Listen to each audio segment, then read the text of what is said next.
কলেজের আপুরা ভাইয়েরা সবাই কেমন আছো? আজকে আমি সকালের নাস্তার জন্য বানাবো পানরুটি। এখানে দিয়ে দিচ্ছি 2 কাপ ময়দা। ময়দাটা ভালোভাবে একটা ডো তৈরি করে নেব।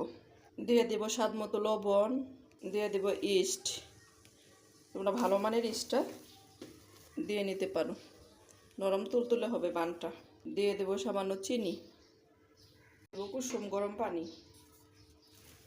পানিটা দিয়ে একটা ডো তৈরি করে নেব। হাত দিয়ে এই ডোটা তৈরি করে নেব।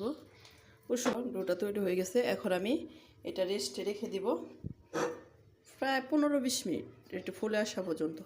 এই ফাঁকে আমি একটা পুর তৈরি করে নেব এই বানের মধ্যে দেওয়ার জন্য। পুরটা বানানোর জন্য কড়াইতে দিয়ে দিব সামান্য তেল, কারণ এটা ভাপিয়ে নিব। রুটিটা হলো ভাপিয়ে বানিয়ে নিব। দিয়ে দেব পেঁয়াজ কুচি, দিয়ে দেব 1 পিস গাজর কুচি, দিয়ে পেঁয়াজটাকে ভালোভাবে ভেজে নেব।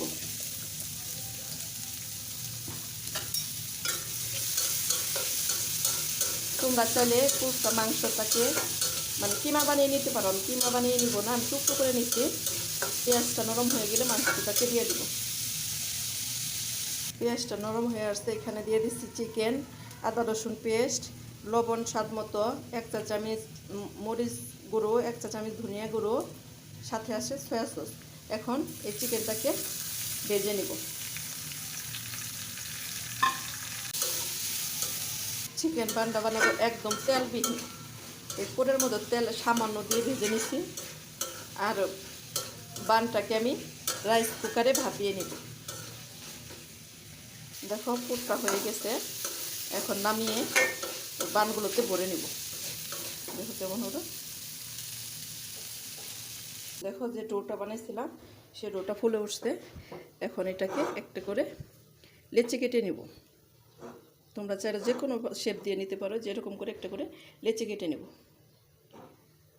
দেখো এখানে পুরগুলা ভরে নেব, যেরকম করে লেচি কেটে নিতে হবে। এখন এটা একটা শেপ দিয়ে নেব। দেখো শেপটা দেওয়া হয়ে গেছে। এখন এখানে বসাই দেবো। স্ট্যান্ডারে আমি তেল ব্রাশ করে নিচ্ছি। সবগুলো বানিয়ে এভাবে বানিয়ে নিব। পানগুলো রেডি হয়ে গেছে। এখন বাপিয়ে নেব। রাইস কুকারে পানি দিয়ে দিছি। দেখো পানিটা বলক এসে গেছে। এখন বসিয়ে দেব। 10 থেকে 15 মিনিট ভাপিয়ে নেব। দেখো বানগুলো পুরোপুরি কুক হয়ে গেছে। এখন নামিয়ে নেব রাইস কুকার থেকে।